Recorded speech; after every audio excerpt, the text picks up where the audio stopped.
Welcome back to Headlines. I'm Wes Austin, and these are today's top stories. We've got Barack Obama warning us about the dangers of rigging elections and weaponizing the justice system, because who better to teach us about elections than the guy who helped force out a sitting president? Then we head to the Capitol Women's Bathroom, where a group of activists turned a restroom protest into a performance art piece. Spoiler alert, no stalls were spared. Next, the Biden White House is considering a preemptive pardon for General Milley, the man who dialed up China like he was booking a table at a dim sum restaurant. Apparently, loyalty to the commander-in-chief is optional if you have a good long-distance plan. And finally, a scathing Senate report reveals that only 6% of federal workers actually show up to work full-time.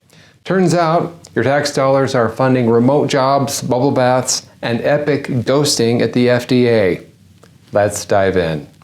Former President Barack Obama, the man who once said, "Change you can believe in," now seems to be pushing for irony you can't escape from.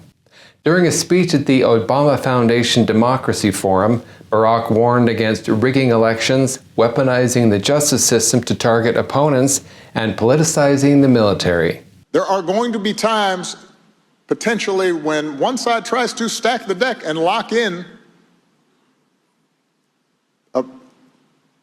a permanent grip on power. Did you see that long pause?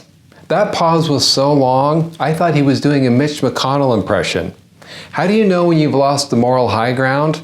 When the guilt weighs so heavily on you that your mouth stops working. Obama accusing others of stacking the deck is like Amazon complaining about mom and pop stores being too dominant in retail. Then Barack explains how one party might try to lock in a permanent grip on power. Either by actively suppressing votes or politicizing the armed forces or using the judiciary, the criminal justice system to go after opponents. Sounds like someone's been reading the Democratic Party's playbook. Or writing it. So if someone does these things Barack listed, basically what the Democrats in D.C. have been doing for the last 4 years, it means that a line has been crossed, and we have to stand firm. A line has been crossed.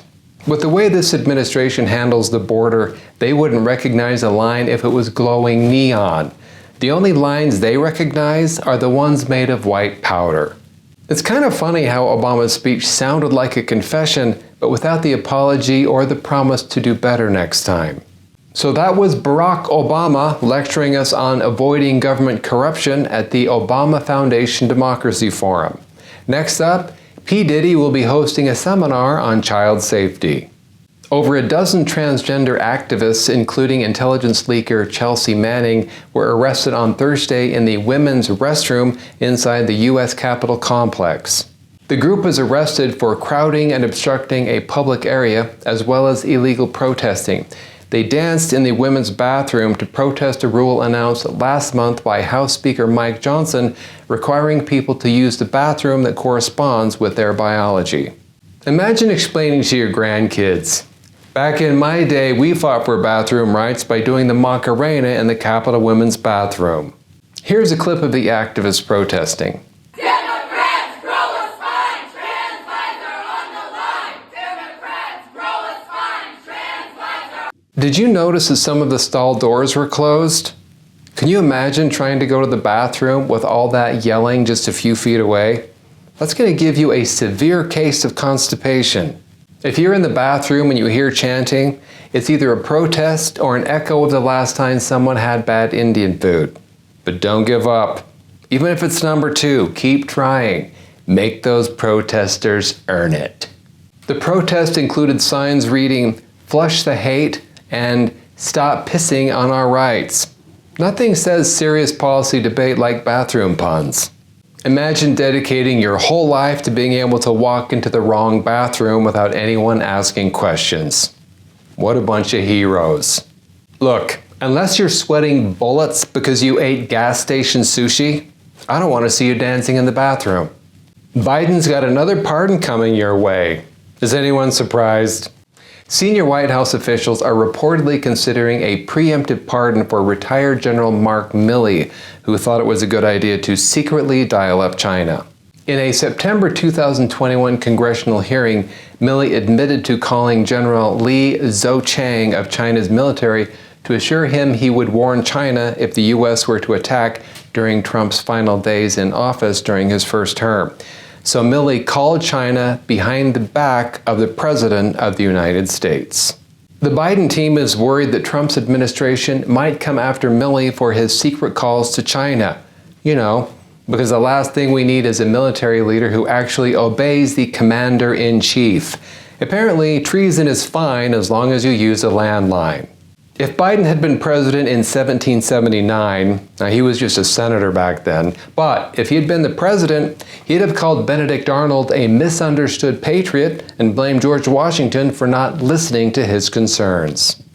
In an investigation on government efficiency, it's an oxymoron if I've ever heard one, a report has discovered that only 6% of the federal workforce reports in person to their jobs on a full-time basis, while nearly 1/3 work remotely full-time.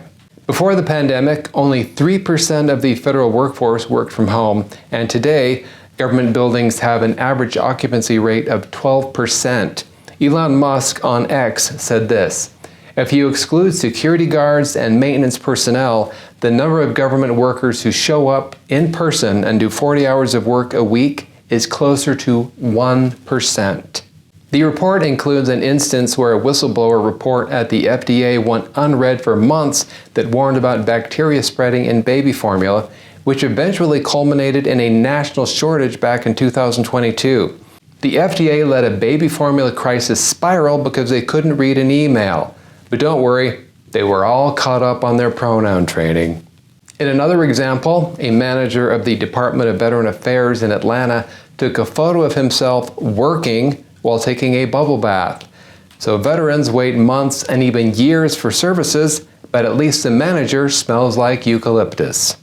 The report also revealed that 23 to 68% of teleworking employees are cashing in on higher pay rates from localities different from where they're actually working. It's like billing taxpayers for a penthouse while living in your parents' basement. So, the report found the federal workforce barely shows up to work, ignores crises, and overcharges taxpayers. In other words, they're doing exactly what we thought they were doing. Thanks for watching Headlines. Have a great weekend. I'm Wes Austin. Good night.